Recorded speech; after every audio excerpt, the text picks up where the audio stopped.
6 weeks ago, this house was an idea. It was lying empty for over 3 years, and then suddenly we arrived. Now this house is dust, mess, timber, and winter on its way. By week 6, so much had been ripped out. We weren't just testing the water anymore. Week 6 was when things started to move forward, even if the dust and waste never stopped coming. Today we've got the rest of the strip out in the cottage, the kitchen ceiling comes down, I meet a roofer, and also this week we all get direction, including the channel. What's going on here? Stick around to the end to find out where Ashley's been and what she's been up to. There's a little introduction coming with that. Hi everyone, my name's Ian. I'm renovating an old station master's house. If you've missed the previous episodes, they're up on the channel, so head over and have a look. This is episode 6, Direction. Alright, let's go. The strip out continues in the attic. It was still coming off really easily, and the dust just kept coming. This was an area of the house I could barely stand up in. It was tight, and it was difficult to imagine how we could expand the space.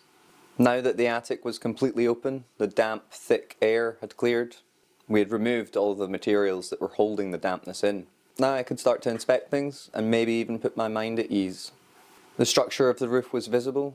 I could see how things were built and what was holding everything up. I was able to check the condition, I could feel the timbers in my hand. The timber up here was just as bad as the ceiling joists downstairs.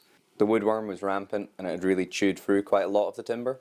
I had started researching woodworm, what to do and how to treat it, so I had a little bit of an idea by this point. This was the last big area of concern. Now that it was open and inspected, relief was just starting to flow. It wasn't going to collapse. I did have work to do, but it wasn't coming down anytime soon. Should I try to just let things dry out naturally? Should I intervene? Should I use chemicals to treat the woodworm? These were the questions I went away to answer. Back downstairs, and it was into bedroom 1 to strip off the walls. I had taken the ceiling down the previous week. It was another busy couple of days, everybody came round and we all just got stuck in. We actually all have physical disabilities, me kind of least of all. The hardest task for everybody was actually to bend down and scoop up the rubble in the plaster. It was still coming off extremely easily and the dust was still just crazy. I wasn't sure what to expect when we started stripping back the window. Originally this was a sash and case window. In the 70s it was kind of knocked out and then built up at the bottom in order to put in a wider window. I was kind of hoping that it would all still be stone, but I did know that it was unlikely to be. To be honest, the stone had kind of been butchered in order to get the new lintel and the new window in. Yeah, it was pretty gutting to see, to be honest. Everything else was obviously stone and it was all in pretty good condition. Also, when they butchered the stone to then make space for the larger window, they'd somehow kind of created a cavity kind of between the brick line that they'd built up and then the original stone. I'm not 100% sure what to do with this, but I know it'll be a problem when I come to insulate, so I'll figure out what to do at some point. The room didn't take long to strip back and clear up. We all had it done in about a day. There was another large fireplace to dig out, but this would be a lot quicker than digging out the first one. Almost all the lath and plaster was gone. There were still little bits in the cottage to rip out, but the main bulk of the work had been done. It was really inspiring to stand in the cottage. I mean, it wasn't a blank canvas, but it was as close as I was going to get. My imagination was flowing. I was just dreaming of what I could create. The hard work over the past couple of weeks had left me feeling like I should curtail my dreams. Not because the work's too difficult, but because I always feel like my back's against the wall. Did I really want to let my dreams flow, knowing that I'd create myself a lot more work? Or did I want to take a more modest approach? Fix what needs fixed, replace what needs replaced, and then just get the house ready to move in. I was 6 weeks in, feeling like I was 5 weeks behind. Stopping to smell the flowers is something I've always really struggled to do. By that, I mean I always feel rushed. Not by anything, I'm just quite a rushed person. I really do dream of rural life slowing me down, and I think it's kind of starting to. I headed to the kitchen to start taking down the original ceiling panels. They were quite thick, heavy boards, and they did not want to come off. I made a little platform from the trestles, grabbed the crowbar, and got going. I yanked at the boards with the crowbar, just enough so that I could then squeeze the crowbar in to pry them. Even with the crowbar in, they did not want to come off easily. This was messy, hard work. The black dust that just poured into the room with every board I removed. Took a good few hours to get all the boards off. By the time I was finished, it was dark and cold. The early nights were on their way. I could now see the kitchen roof and how it was put together. I could start to inspect and identify problems. The more I opened up, the more it made sense. Alright, so it was time to mix my first materials together and actually make something. It was time to look toward putting something back together. I decided to do limecrete instead of concrete, so it stays breathable and doesn't trap any moisture. I wasn't exactly sure what I was doing. I'd done my research, but this was my first time. The principles were very common practice to me, mixing all your dry ingredients together and then slowly adding your liquid. It's a very common approach in a lot of baking and cooking. It was taking me back several months to mixing bread doughs and cake batters together.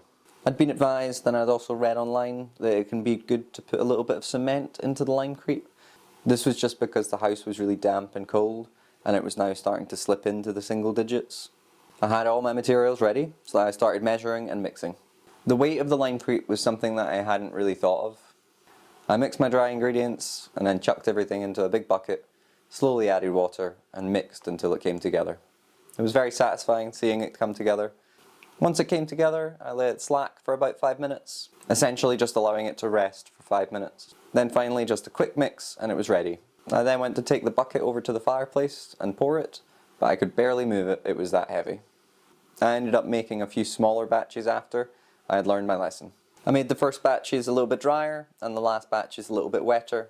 This was so there was a solid base and then something smooth and easier to level on top. This wasn't my best job. I was worried it wasn't going to set properly and potentially not be solid enough to hold the stove. Brian had offered to do this as part of the stove install, but I really wanted to learn what to do and also just do it myself. I was now slightly hesitant as to whether Brian would tell me I'd mucked it up. I placed the rubble bag on top to slow down the curing process and then started a countdown for the stove install. At the time, this didn't feel pivotal, but it really was. This was the first thing I put back. I had a stove. So this was one of the most exciting things within the first couple of months. I'd never had a stove before. We had a gas fire growing up, but we didn't really use it that often. And it's definitely not the same as a wood-burning stove. The stove didn't just symbolise progression with the project. The stove would bring warmth, but it would also bring coziness and a feeling of home, maybe even joy. The arrival of the stove kind of cracked the door to the future. The stove arrived before I poured the limecrete. It sat in a stripped out room, just waiting. It just sitting there, waiting, was powerful. So the stove actually got delivered to Brian, and he just popped over to drop it off. Now, you remember when I said that Brian was a pretty strong guy? He had some amount of faith in me to lift this stove into the house. He shimmied it to the end of his van, we each took a side, and we carried it in. The stove weighs just under 100 kilograms. I could feel my legs buckling as we went over the small step into the house. We made it through, and I didn't drop it. Seeing the stove in the house kind of made it feel like home, even though it wasn't ready. I wrapped it up with every dust sheet I have, and there it sat, patiently waiting for the day it would be moved into its home. Alright, so, Warmer Home Scotland. When it comes to putting the house back together, I'm kind of bootstrapping it. Money comes in, money gets spent. I need to strike a balance between employment and work at the house, otherwise I'll run out of money, and if I run out of money, it all grinds to a halt. I knew that there's grants and loans available, but I kind of had no idea what they were and if I'd even be eligible. I had also heard of a lot of negative experiences, people going through the grants and loan schemes and then the work being botched. I was pretty apprehensive, but I wanted to learn more. I contacted Warmer Home Scotland just before we got the keys. I had a phone call appointment and we went through all the questions regarding the house, the plans and myself. Turns out I was eligible.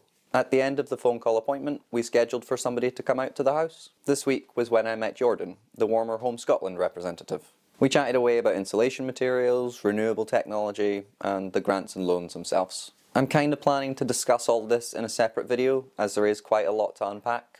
I also know there's quite a lot of fear when it comes to the grants and loans. The stories of work being botched and people's homes getting destroyed is pretty harrowing, especially those left with not only ruined homes, but also debt to repay. It was really good to have this meeting so close to the start of the project. Knowing there was an option for financial assistance when it comes to renewables and insulation was really reassuring. Time to meet the roofer and joiner, Davey. So Davey's sort of a family friend. My mum and my uncle know him, but I hadn't actually met him before. I wasn't sure what to expect, but I was excited to get some insight and also to get up on the roof with a roofer. He was a little bit late, and so when he arrived, he jumped out the van, talking fast and apologising. I liked Davey within seconds of meeting him. It was a brief introduction, then he just started talking. I'm a little bit of a chatterbox, and Davey could genuinely give me a run for my money. I didn't really need to prompt or ask many questions. He just unloaded so much information. I really wish I'd taken notes. Within just a couple of minutes of getting out of the van, he'd told me how the render was made, how it was put on the building, and then also how to repoint the stone, how to repoint the brick, as well as many other things. We got the ladders out and climbed up. We went on to the flat roof section. So technically the house has 3 different roofs. There's the original cottage, which has a slated pitch roof, and then there's a kitchen extension, which has a slated hitch roof, and then there's another extension, which houses the bathroom, front door, and back bedroom, and this has a flat felted roof. We chatted away about the roof, how it had been put together, what would likely happen when I went to replace it, what work would look like up there, and then we also fixed a few of the slipped slate tiles, cleared the valleys, and just tidied up a little bit. The flat roof looked okay, but it was covered in moss and leaves. Turns out something that really helps a flat roof last is just keeping it clean. I still had to clean all the gutters, so I put cleaning the flat roof on the list as well. Overall, the roof didn't look too bad, and we'd figured out what was going on, so we headed back down and went inside. We went into the attic to check the condition. We were looking at the sarkin boards and the rafters. There was a few boards and a couple of timbers that didn't look very good. They weren't in the best condition, but they weren't soft and spongy. They hadn't really started to rot and fall apart yet. It was the woodworm-eaten timbers that were more of a concern. Davey suggested a couple of companies to get in and have a look. I decided to mull it over and do a little bit more research. There wasn't any leaks or wet patches visible, but it had been dry over the past week. We headed outside to chat about the stone, hidden under the render somewhere. Davey has a twin brother who's actually a stonemason. As far as I remember, they both work together, and they also have another couple of guys with different trades. But Davey knows how to manage the stone. He talked me through getting the render off, and then gave me some tips and tricks for repointing. I felt really motivated to get going. The list of what to do was getting pretty big, and the list of learning how to do these things was also getting pretty big. I needed to get the render off. The house was going to be damp until I did. But turns out it's not a job that you want to do going into winter. The stones are saturated and they won't dry quick, so taking the render off in winter essentially heightens the risk of the freeze thawing effect.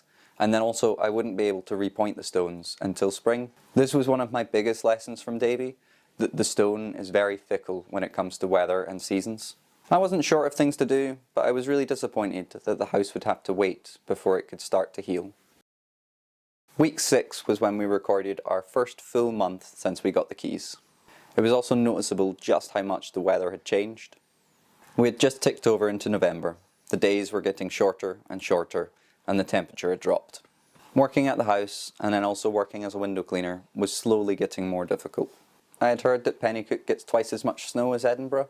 The road the house is on is pretty steep, and there's some tight blind bends at the bottom. I was pretty scared of what a bad winter out here could look like. I also wasn't racing a deadline, I was racing the season. Alright, so this is Banana. Quick context, so a couple of months after Mika had passed away, Ashley and I were still very much struggling and just feeling like the house was empty and pretty low. Then Ashley met a friend at work, and it turns out she had 2 puppies. Ashley's new friend Sue asked if we could look after the puppies for a couple of days. I was against it, so was near enough everybody we know. As you can imagine, everybody kind of thought it would be a bad idea. We didn't want to risk getting attached since they weren't our dogs, but Ashley really wanted to look after them.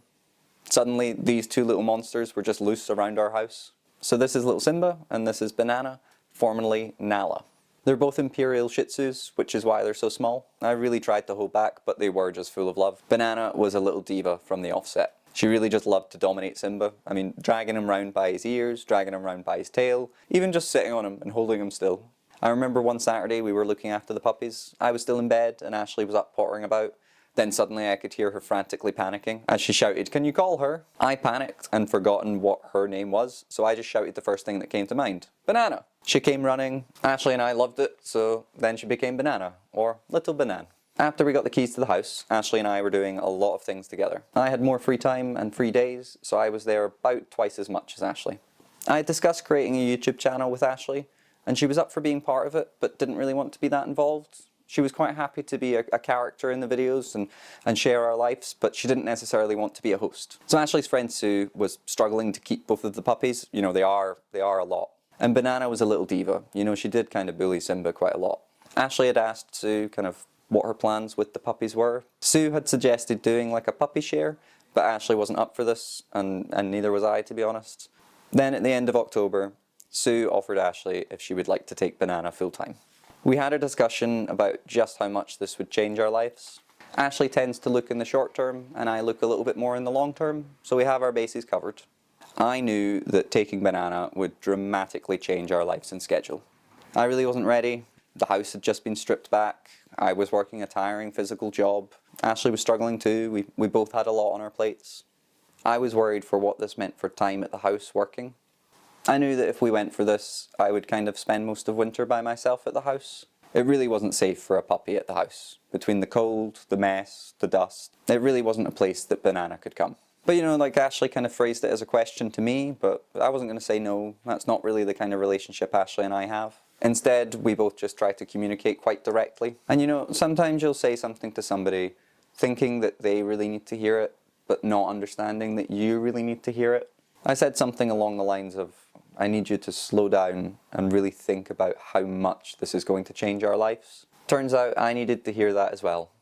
I asked Ashley for the pictures from the first week we got Banana, and when she sent them to me, she said, "Oh look, it's like the first day of therapy for you." So yeah, we took on Banana, and it kind of meant that we each had our own focus throughout winter. I was working away at the house, dreaming of YouTube, dreaming of putting myself out into the world.